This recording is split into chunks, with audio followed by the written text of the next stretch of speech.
Our second reading today is from the letter of St. Paul to Timothy. And Timothy was a companion of St. Paul on his second and third missionary journeys. And in addition to being a co-worker, Timothy went on to become, he was appointed the first bishop of Ephesus. But in this letter, Paul is giving Timothy instruction and guidance for his ministry. And he uses the phrase noble confession. And what he's referring to is the confession of faith that Timothy made when he was first baptized. He confessed his faith in Jesus Christ and in the Holy Trinity, and he was baptized and received new life as Christ as a Christian. And I think that's a powerful phrase to reflect upon. A Christian life, what we're called to, is not a life of mediocrity. We are called to a noble life. By being Christians, what we're doing here today and following the call of Christ elevates our lives to a level of nobility.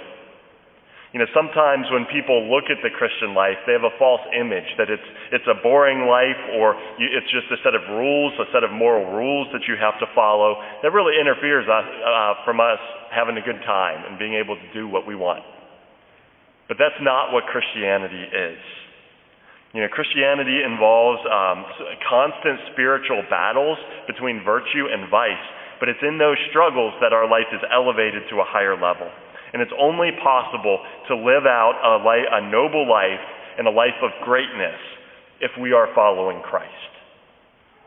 And so we can see the contrast between a noble life that we're called to as Christians, versus the rich man that we see in today's gospel. You know, the rich man indulged in his own desires. It doesn't say that he committed any great sins. He wasn't lying or stealing or killing people. But what it did say is that he wore expensive clothes. You know, purple garments would have been very expensive. And that he feasted every day. You know, most people at that time wouldn't have even had meat in their diet on a regular basis, much less be feasting every day. So this is a very wealthy individual that was focused on just satisfying his own desires. But that's not a noble life. You know, to look back on your life and to say, well, I satisfied all of my own desires. You know, there's nothing noble about that. Even animals will gorge themselves on food when they have something to eat. There's nothing noble about a life like that. And our culture is filled with this temptation, whether it's eating whatever we want and living a life of comfort, or whether it's spending countless hours on social media just trying to entertain ourselves, or, playing video games, hour after hour after hour, or shopping for whatever we want, buying whatever looks flashy at the moment, without any moderation. The world is filled with these temptations, and so many people fall into that. But that's not a life of fulfillment, and there's no nobility to that. But if we compare that to a life of virtue requires us to be committed to higher principles, to what is true and what is good. And so it requires self-sacrifice, but that's what elevates our life. And so if we compare, this rich man, who indulged in his own desires with someone like Pope Gregory the Great, he had a tremendous compassion for the poor. And when he was Pope, there was a massive famine that was spreading through his area. And he used all of the church's land. They had considerable land that was used as farmland. He used the produce of that land to feed the poor. And it said that he wouldn't eat himself until the people in Rome had been fed, the poor. And when he did eat, he would invite 12 poor people to his table. And every day he would eat with 12 poor people from the streets of Rome. And he lived by a higher principle. He wasn't concerned with indulging his own desires. He was concerned with the law of charity and recognizing the dignity and value of the people around him. That's a life of virtue, and that is a life of nobility. And St. Paul encourages Timothy to live a devout life.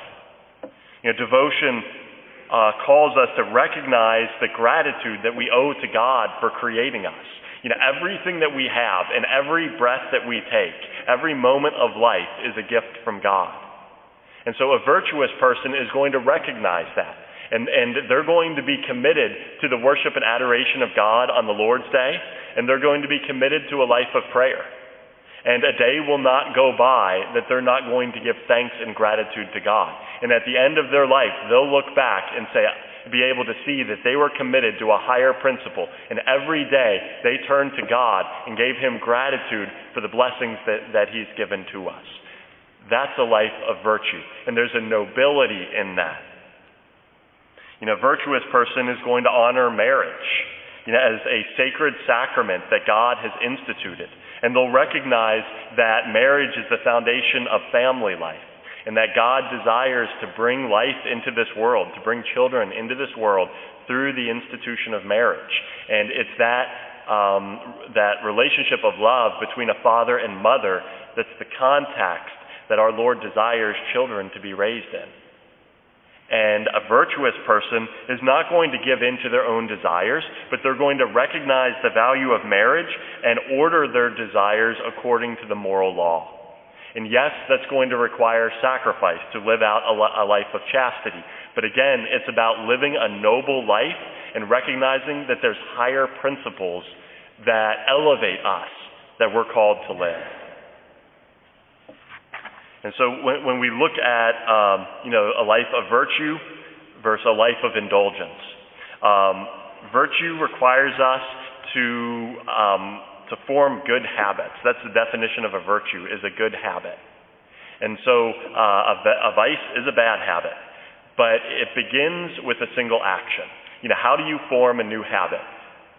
One action at a time. For Pope Gregory the Great, it was probably one act of charity, seeing one hungry person and providing food for that person, and then seeing another person and doing the same thing. And over time, that forms new habits. And those habits, the more that we do them, the more they are ingrained in us and form our character. And so a life of virtue begins with single individual actions that we make a real change in our behavior. And so, one of the things I'd encourage us to do, in light of today's readings, is to look at a list of virtues and vices. And a good list to look at is the 7 capital virtues and the 7 capital sins. And there's 7 virtues and vices. And we can look through that list and ask ourselves the question, which virtues are we strong in and which vices are we are we falling into? And what is one specific thing that we can do to begin to change that? For example, one of the 7 capital sins is anger. Capital virtue is meekness. Is our temper quick? Are we quick to get angry and say things out of anger, or can we hold our tongue? And are we meek in the sense of, having the self-control to be able to treat others with dignity and with patience, even when we might be annoyed by something? And so to look at the virtue and the vice, meekness and anger.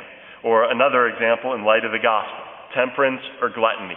Temperance is ordering our desires with self-control according to what is authentically good. Versus gluttony would be self-indulgence.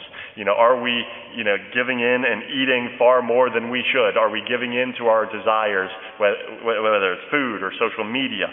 Or are we ordering those properly and balancing them in an appropriate manner?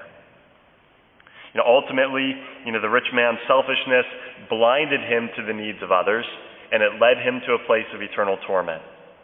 But St. Paul tells us that a life of virtue, combined with the grace of God that we receive through prayer and the sacraments, leads us towards the unapproachable light, whom no human being has seen.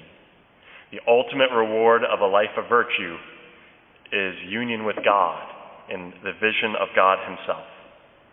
And so I encourage each one of us, as we reflect upon today's readings, first to recognize the nobility of a Christian life. What we're doing here is forming us in a life of virtue that is noble and elevates us, and to cherish that, and to cherish the path of virtue. And secondly, to look at a list of virtues and vices, and to think of one specific thing that we can do to start forming a new habit or a stronger habit of virtue.